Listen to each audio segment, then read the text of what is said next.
100 gram emas sebagai simpanan kecemasan. Simpan video ini untuk rujukan tumpuan di masa akan datang.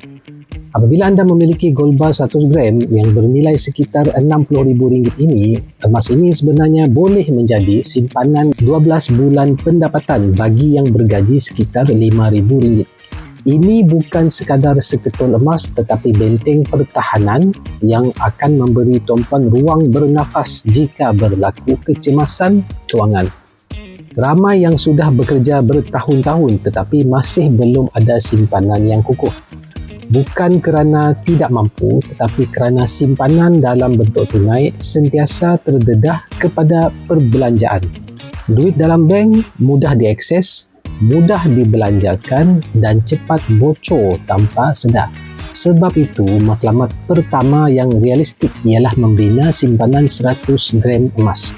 Apabila matlamat sudah jelas, proses menabung menjadi lebih mudah. Emas mempunyai satu sifat yang mana ia dicipta untuk disimpan, bukan dibelanjakan. Apabila emas berada dalam tangan, anda tidak melihat angka. Anda melihat gram emas dan gram itu jarang sekali keluar kecuali jika benar-benar diperlukan. Anda boleh mula menabung serendah RM100 melalui akaun emas Gap. Sedikit demi sedikit, gram mula terkumpul. 5 gram jadi 10 gram, akhirnya menjadi 100 gram. Apabila cukup, tuan-puan boleh keluarkan gold bar fizikal dan simpan sebagai aset sebenar di rumah. Pilihan saiz juga cukup fleksibel dari 0.5 gram hinggalah kepada jongkong emas 1 kilogram bergantung kepada kemampuan dan strategi kewangan masing-masing.